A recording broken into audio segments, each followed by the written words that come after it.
If I haven't had a chance to meet you yet, as Dan said, my name is Ben, and I'm one of the lead pastors here. And you came on a good Sunday as we were going through our vision and our core values here at PKC as we establish ourselves as a new community.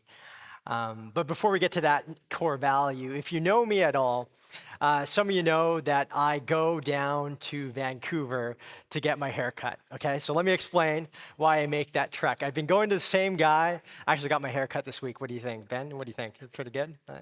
Yeah? Okay. All right. Thanks. Thanks for the affirmation. But I go to the same guy. I've been going to him for 8 years, okay?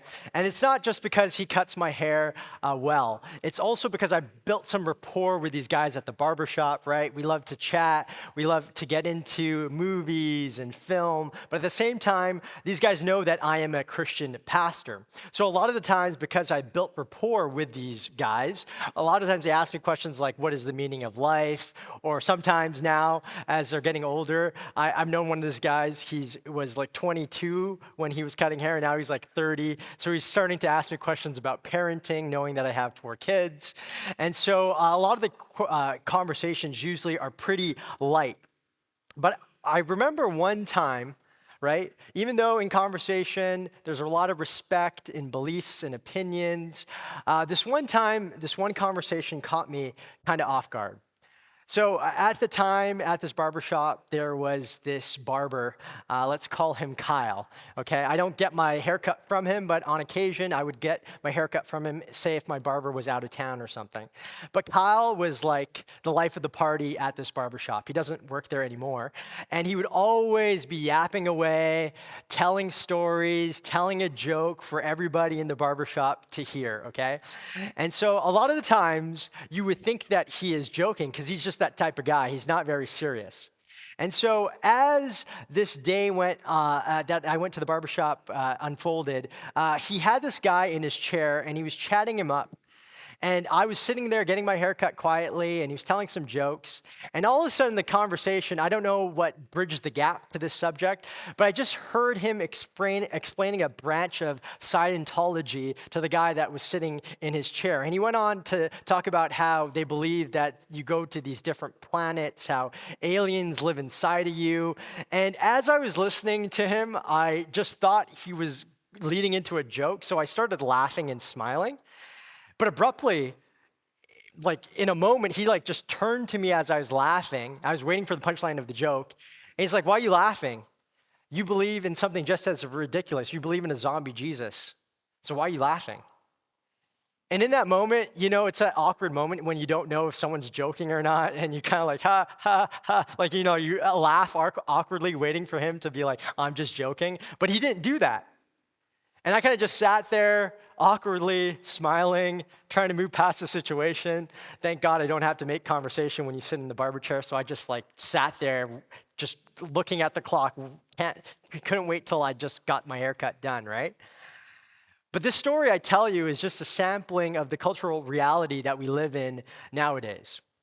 A culture that is moving into a posture of increased hostility against, or even a view that Christianity is irrelevant or extreme in our culture. But see, in that moment, I didn't get mad because I looked at this guy, Kyle.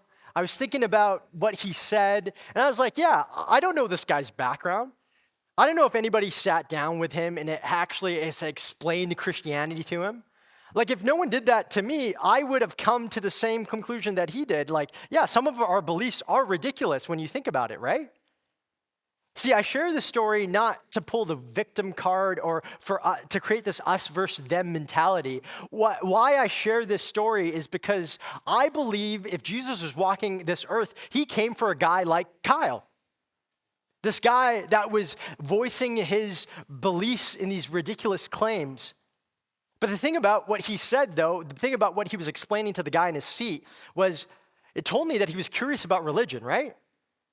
He must have been curious enough, and he must be searching for answers that some way, somehow, I don't know, maybe late one night, like it happens, he delved into this idea of Scientology to find out if there was any truth in this so-called belief system, right? This week, as I was preparing to talk about this message, this talk, in my devotions, I've been trying to go through, the Bible in 1 year in chronological order. I'm like 320 days behind, so pray for me. It's not because I haven't been reading my Bible, but I just haven't been using this app. But anyways, this verse over and over again kept hitting me this week, and it's found in one version, Luke 5:31. It reads like this: Jesus answered them, "It's not the healthy who need a doctor, but the sick.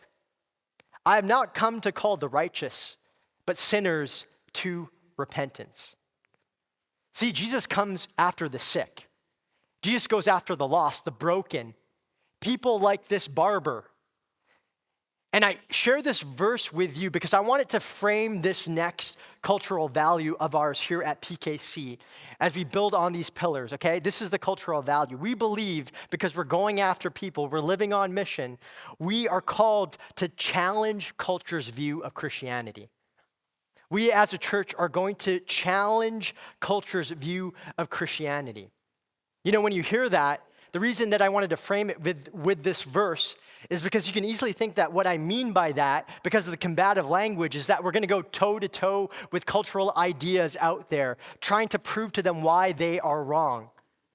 But to take this statement in that way is to miss the point. We are about this because we are going after the lost. To expand on what I mean, you can see it on the screen. This is what we mean when we say we're challenging culture's view of Christianity. We are committed to calling a generation back to authentic discipleship in orthodox Christianity.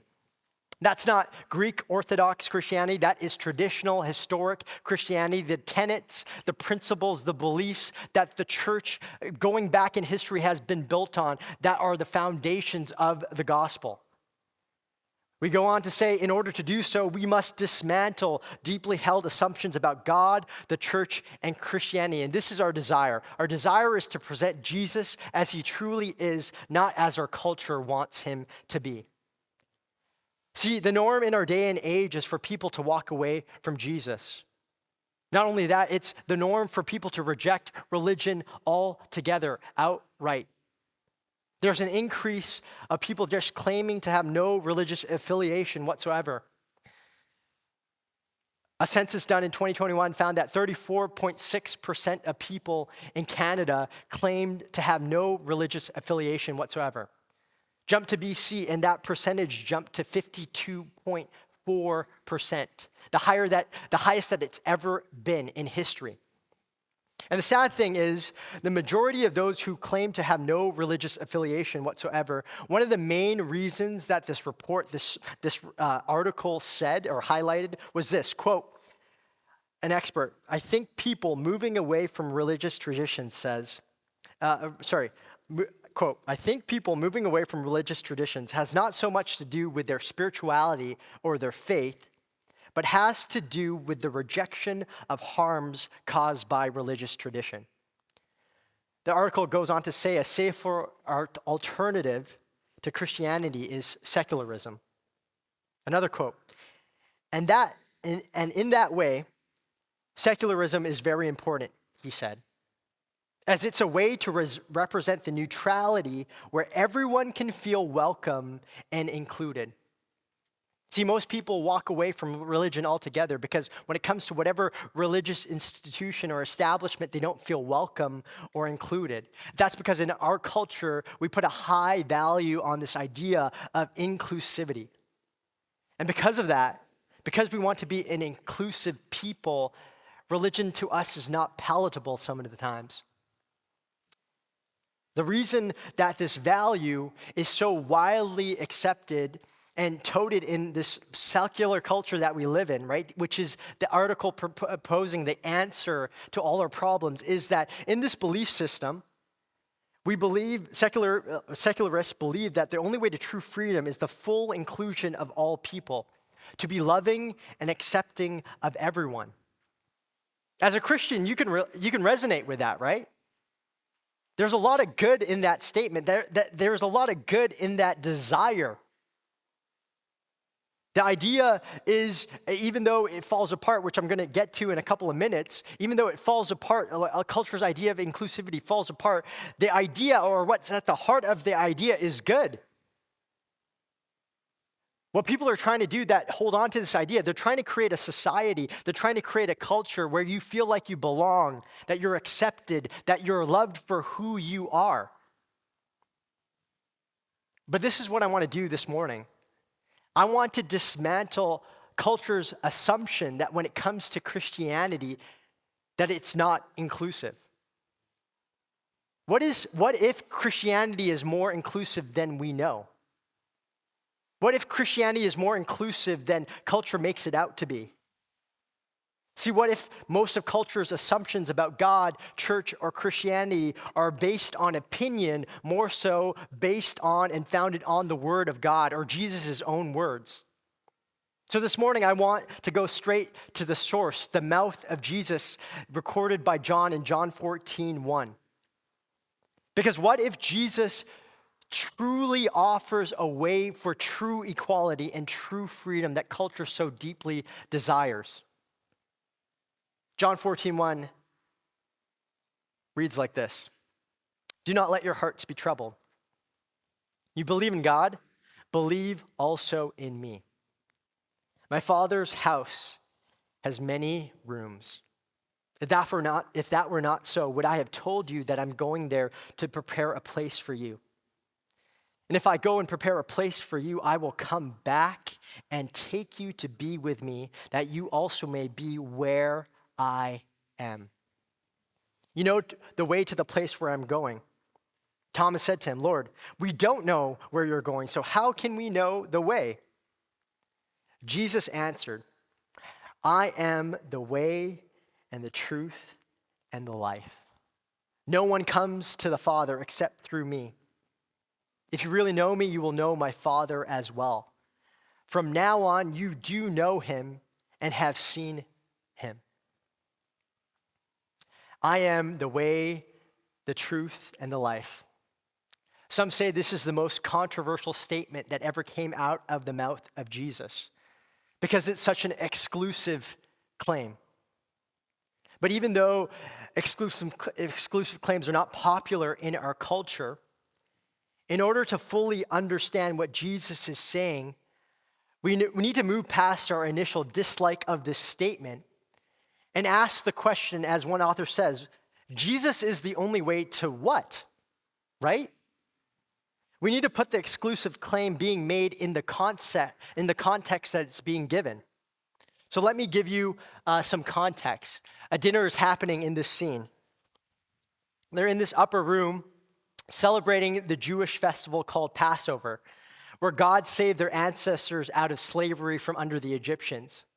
So think about like a Thanksgiving dinner of sorts, a celebratory feast that they're meeting around. And in the middle of the celebration, Jesus does a couple of awkward things. First, he gets down on his hands and his knees and he starts washing his disciples' feet, which it's a talking point all in of itself. But he goes on and he makes some statements. He's telling his disciples what's about to happen. He's like, "Hey, Peter, you're going to deny me 3 times. And actually, somebody around this table is going to betray me tonight." He goes on to say that I'm leaving you, and where I'm going, you cannot follow, alluding to the way that he's about to die. Like talk about like just sucking the life out of this party, right? Jesus is like killing the vibe.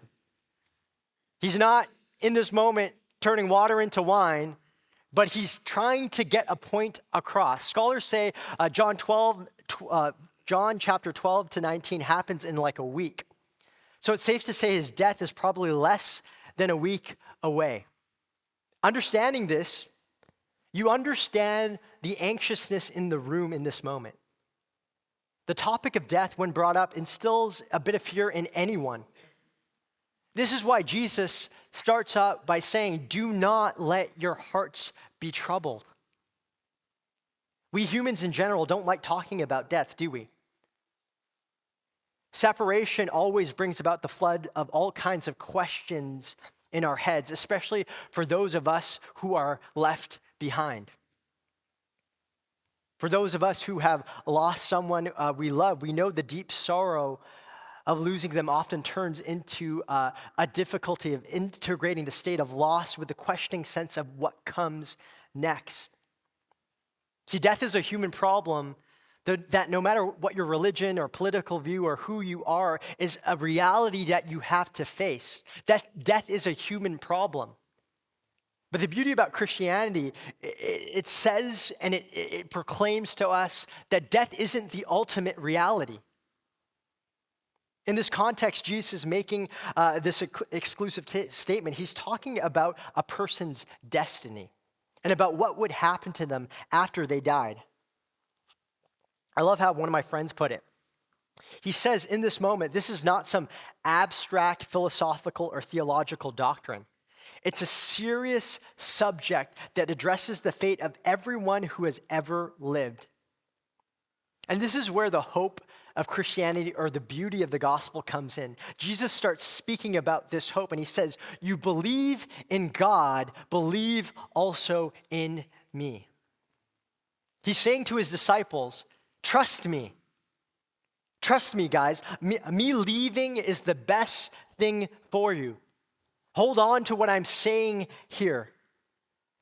My Father's house has many rooms. If that were not so, would I have told you that I'm going there to prepare a place for you? And if I go and prepare a place for you, I will come back and take you to be with me, that you also may be where I am.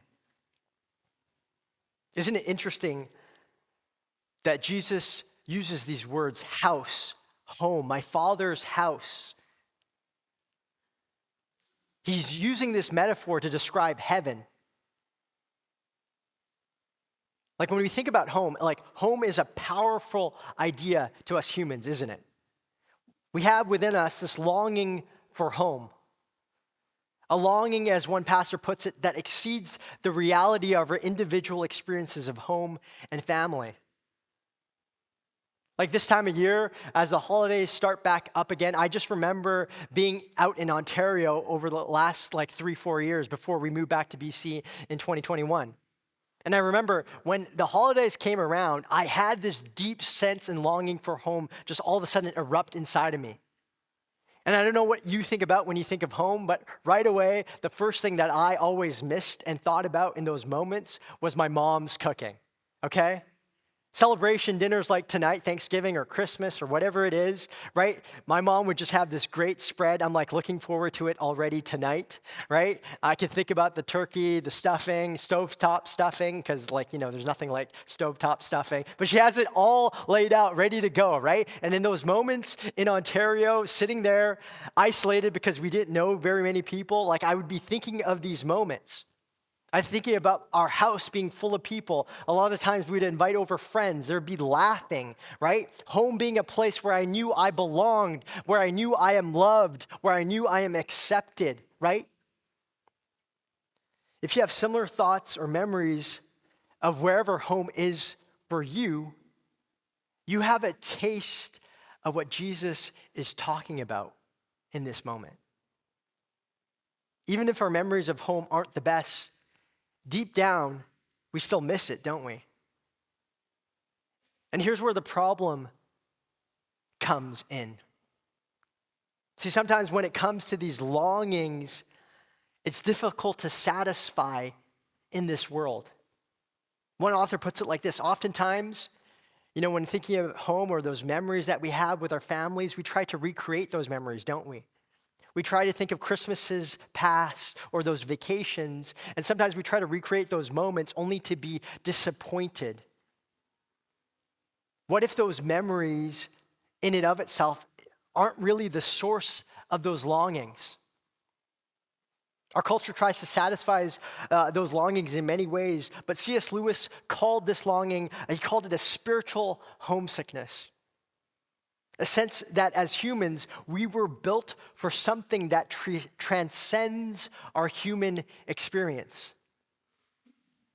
Jesus, knowing this, says to these disciples, says to these humans, my Father's house has many rooms. What I want you to see here is Jesus is speaking to a deep human longing in this moment. Room can simply be understood as abode or dwelling place or permanent residence. But this morning, I don't want us to get caught up in a dialogue about what we think heaven is going to be like. Because to do that is to miss the point of what Jesus is saying here in this moment. Some translators have translated rooms to mansions, right? So maybe if you've grown up in church for a long time, somebody in jubilation might have shouted at one point in time, like, I have a mansion waiting for me in heaven, right? And that's not a bad idea in and of itself, but to think about it only in that way is just to think about it in a materialistic way, and is to miss the point of what Jesus is saying in this moment. He's using a metaphor to kind of to describe to them a place that they cannot even imagine. To describe to them a place that is above and beyond what they can even picture in their minds. One scholar puts it like this, and this is how he encourages us. One must take great care not to visualize God in some earth-like place. Since we are bound by space-time limitations in all our thinking, we must not limit our concept of God's domain to something like our idea of a 3-story universe where heaven as the dwelling place of God is up. Clearly, God is not running fast to catch up to our supercomputer space technologies. God is a long way ahead of us. The teacup of our thinking and language have not even yet approached the capacity of holding the ocean of divine truth. The domain of God is certainly beyond our finite thinking. The best way we can do is to describe God's domain in metaphors. And that is exactly what Jesus, the agent of God, did in this moment for his bewildered disciples. We're not supposed to get hung up on the metaphor. The key to understand of what heaven is like is found at the end of this paragraph in these 3 words: where I am. Where Jesus is, heaven is there also. That understanding for us right now is sufficient. Don't worry about the rest. Why? Because it's going to be better than you can even imagine, better than you can even think in this moment. But the beauty of Jesus and our relationship with him is that he gives us a glimpse. He gives us a taste of what heaven is going to be like because he sends his Spirit to indwell in us in this moment. The Spirit of Jesus. And if you experience his presence, you know you can experience his love, his goodness, the joy that comes from knowing him, the joy that comes from being in his presence. Those are all just small glimpses of what heaven is going to be like. Jesus not going into any more detail. He simply says, you know the way to the place where I am going. And I love Thomas in this moment, in this scene, okay? He's a realist. He's like looking at all the other disciples just nodding their heads, pretending to know what Jesus is talking about. And he's like, okay, you guys really gonna let this guy just say what he's saying right now without actually asking him the question? Fine, no one has the guts to. I will ask him the question. Lord, we do not know where you are going, so how can we know the way, right? In these words, in this question, he's expressing his skepticism, his doubt, his frustration with what God is saying. And I love this because it shows us a picture of what God is like, right? Because we see God, what God is like in Jesus. Jesus doesn't even blink an eye to his doubt. Jesus doesn't scold him or shame him or rebuke him. Jesus gives him a gentle answer, as we're going to see in a couple seconds. And this is what I believe it shows us. If you're a skeptic, if you have questions about Christianity, if you're exploring Christianity with us this morning, be encouraged, because this scene shows us in this moment, I believe, that Jesus doesn't see doubt as an obstacle to overcome, but a tool to be used to move you closer to him, closer to the truth, where he responds to Thomas' question in this way in verse 6. Jesus answered, I am the way, the truth, and the life. No one comes to the Father except through me. Thomas, hearing this response, hearing this word way, must have thought of like, a journey to be taken, a path to be found, to be revealed. But Jesus, making sure that there was no confusion in what he was saying, he attaches these two words, I am the way. I am, meaning that he is God, the ultimate divine being, the creator of the heavens and the earth. I am being a title that all of these Jewish people would have recognized in an instant because of their history, because the name of God that was given to them in their past stories that they would have told to each other. When they heard the words, I am, they knew that Jesus meant in those words that he was the source of truth and life. This is the theme that we can see threaded throughout John's gospel. If we go back to chapter 1, he says this, chapter 1, verse 1, in the beginning was the Word, and the Word was with God, and the Word was God. He was with God in the beginning. Through him, all things were made. Without him, nothing was made that has been made. In him was life, and that life was the light of all mankind. No one created Jesus because he is God, the uncreated. In him is life. He is life. All life finds its beginning in him. In a religious pluralistic culture, in that time and in our time, Jesus is making it very clear. He's not charting a new course to God like other religions. He is God. He is the way. There is no journey because point A and B on the map meet in him. He is the epitome of God's grace invading the world, becoming the bridge back to a relationship with God, the one and only God, Yahweh, the Almighty, the Word made flesh, the resurrection and the life, the true God, eternal life. The only one who alone can say these words, no one comes to the Father except through me. Because who else can show us the way to God but God, right? God is the only one that can lead us to himself. And the only way that this exclusive statement becomes offensive is if what Jesus is saying is not true, right? But he's saying that I am God. That's what he's claiming to be in this moment. Jesus takes it a step further than his disciples can anticipate or comprehend to make his point. And he says, if you really know me, you will know my Father as well. From now on, you do know him, and you have seen him. See, only the Father can lead us to himself. And what Jesus is saying in this moment is the Father is genuinely present in Jesus. And this is the earth-shattering revelation I want you to get this morning. Jesus is saying the best way to know what God is like is to look at Jesus. To read and watch how he interacts in these gospel stories with people. To get an understanding into the personality of God, look at how he interacts with the woman caught in adultery in John chapter 8.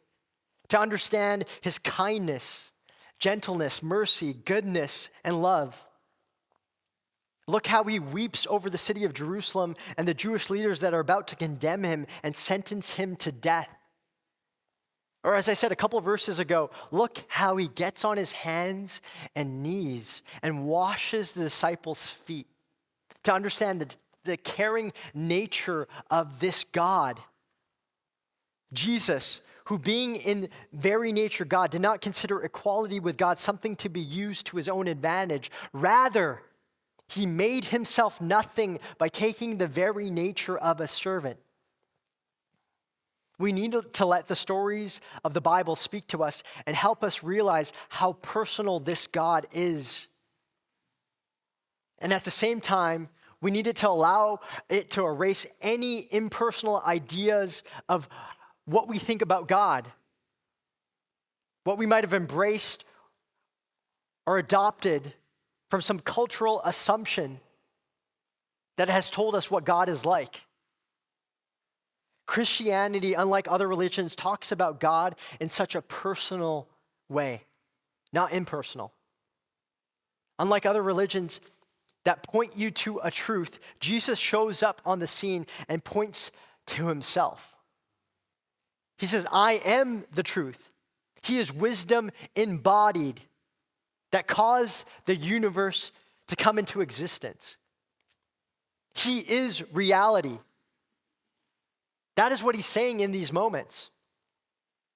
And if you have given your life to Jesus, if you're following him in this moment, I hope that as we remember this, as I speak about this, it just encourages your heart.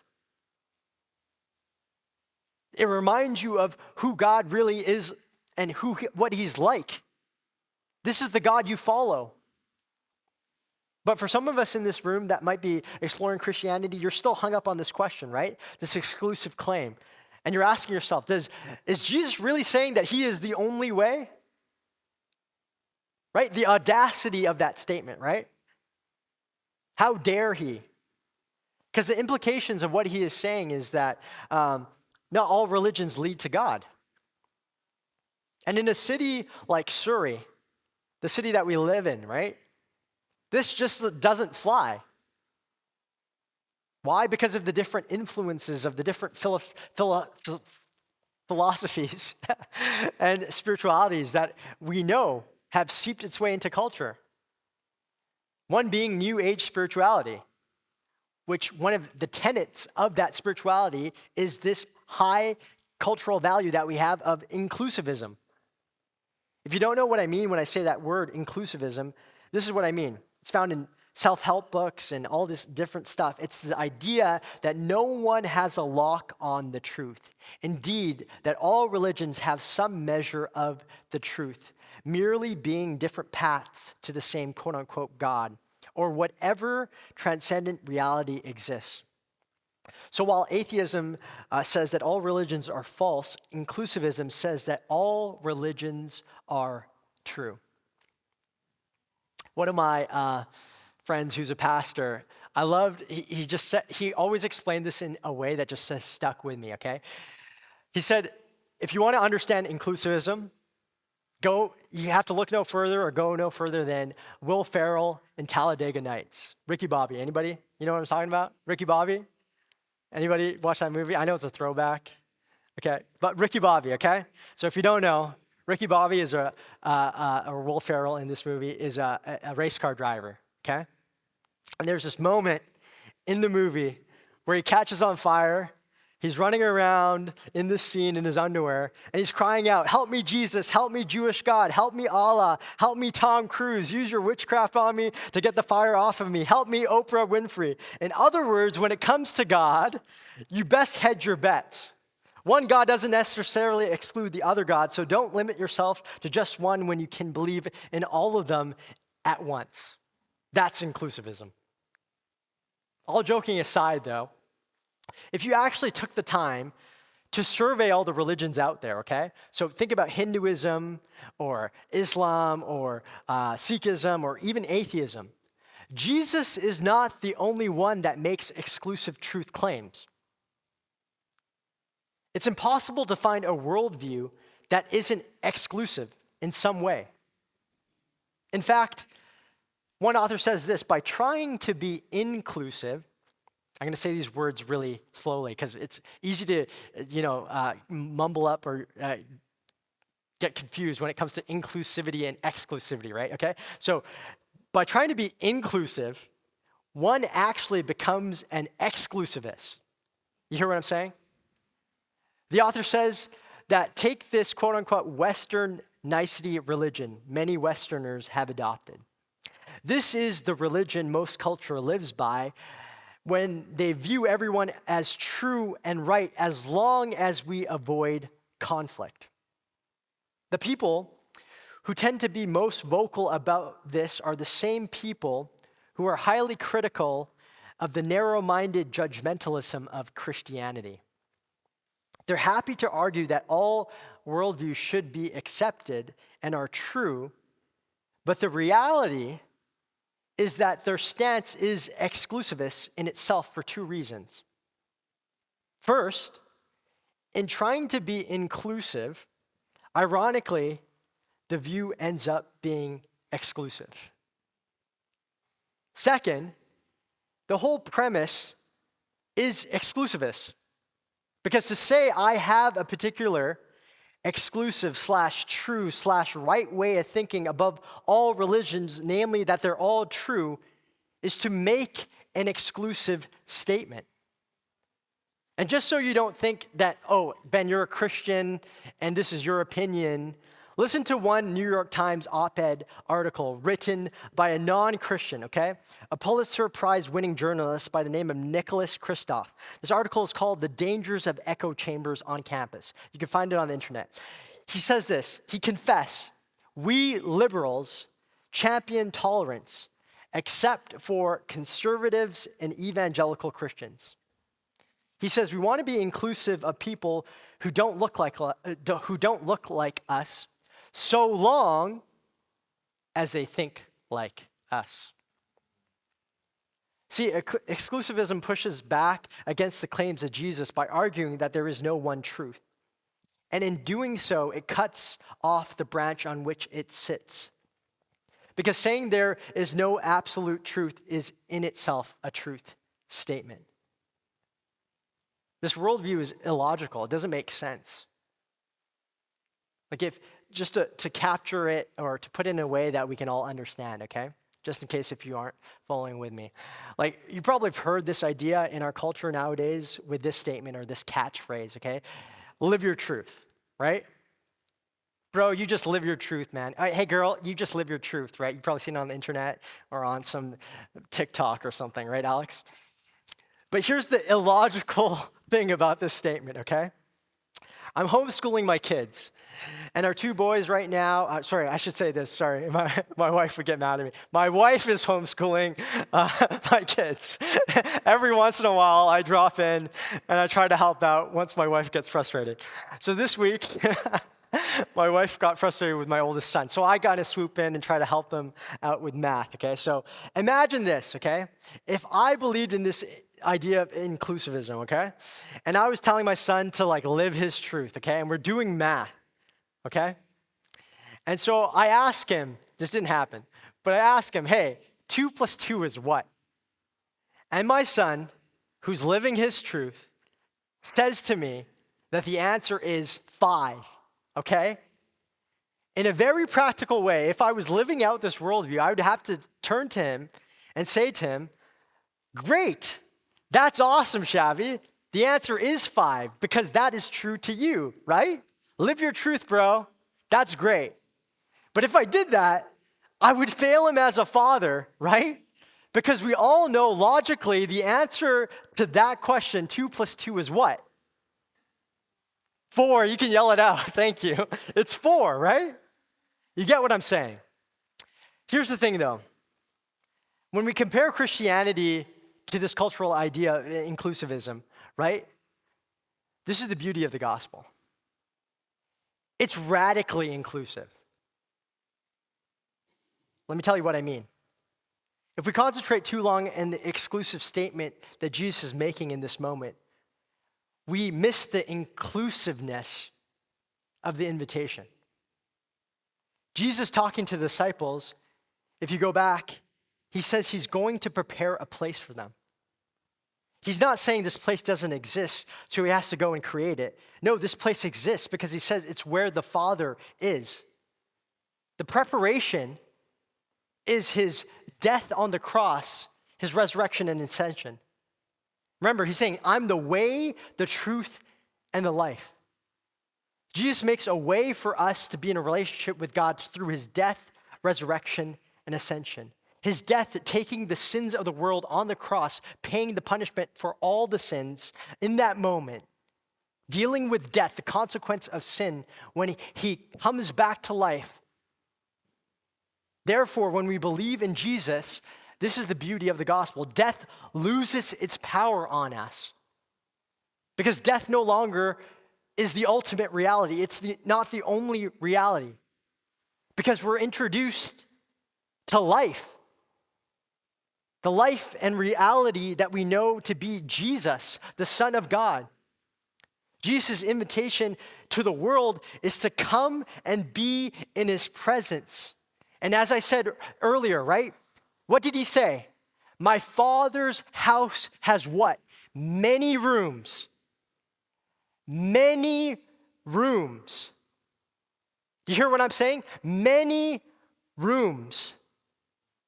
Listen to the ridiculous inclusivity of this statement. There is room for everybody.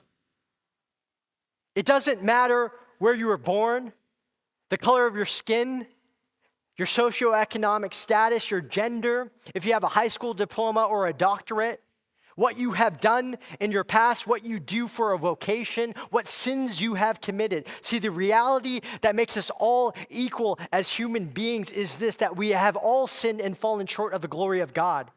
And knowing that we all struggle with sin, knowing that we aren't perfect, knowing that we all make mistakes, I'll be the first one to admit that I'm not perfect. Jesus comes and does something about that on the cross.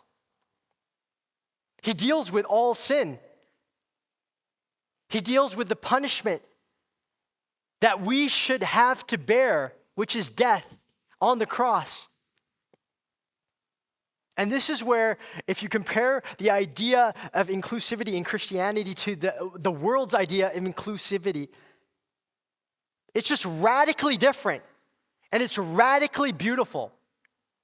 Because this is what it means if you embrace this idea that Jesus is talking about right here in this moment, okay? I was reflecting on this years ago, okay? And as I was doing this, and as it hit me for the first time in a fresh way, this is what was happening.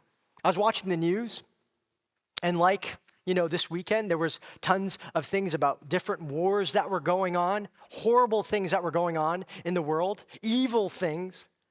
And in that moment in time, there was a mass shooting that was happening. And not only that, there was this businessman turned criminal who committed suicide in his jail cell due to the fact that he was facing horrendous charges of sexual abuse and human trafficking.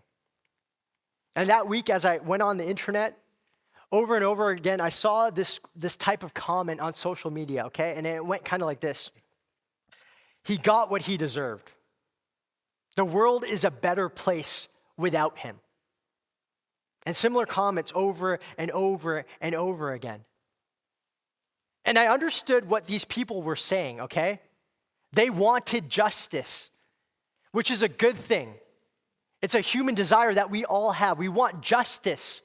When we see evil, right?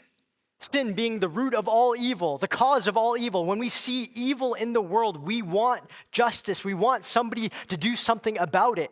So I get that type of comment. I get that type of reaction. But this is what we need to realize. On the cross, Jesus did something about it, right? He destroyed it. Absolutely dealt with it. And here is where Christianity is more inclusive than any other idea, okay? Because you have to ask yourself this question when it comes to this scene, and this is what I was thinking about in that moment, okay? If you believe in inclusivity as the world knows it, you have to ask yourself as a skeptic, as an atheist, as an agnostic, or whatever you are in this pluralistic religious culture, does your idea of inclusivity have room for a guy like that committed suicide in his jail cell, a criminal, a murderer? Does it have room for a guy like that? And knowing one of the main ideas in our culture is you get what you deserve. If you're being honest with yourself, you probably have to answer no, right? You'd have to answer no. But this is where the gospel blows up our human frameworks, and it comes in because, see, Jesus looks at a murderer named Saul in the book of Acts, and in one encounter, he turns this murderer into a follower of Jesus because the scandal of the gospel, it's built on this idea of grace, which is you get what you don't deserve. It's a free gift we receive no matter what we do or no matter what we have done, and we receive this gift by putting our trust in Jesus. Therefore, that's why the invitation is to everyone, even criminals, even murderers. The gospel has room for people like this, if we like it or not. This is the scandal of the gospel. This is the invitation this morning. You believe in God, believe also in me. For whosoever believes in him should not die, but have eternal life. This is the good news of the gospel. So my question as we end, as I pray this morning, as Alex comes up and leads us in worship, have you accepted this invitation? Have you put your trust in Jesus? Maybe right now in this moment on this Thanksgiving weekend, you hear Jesus' voice inviting you into his family this morning because he wants you to find the satisfaction of that desire, that longing to be home, to belong, to be accepted in him, in the person and work of Jesus this morning. So if you want to make that decision, as we move into a time of worship, Dan or myself would love to pray with you during service or even after service. Maybe you have some questions. Come up to us, ask us. We would love to talk to you. But for the rest of us that have already made this decision, let's stand together. Let's worship this God who through his sacrifice has made a way for us to be in a relationship with the God of the universe. On this Thanksgiving weekend, let's show him our gratitude and our praise as we sing these words back to him, to an audience of one. So let's stand and let me pray for us.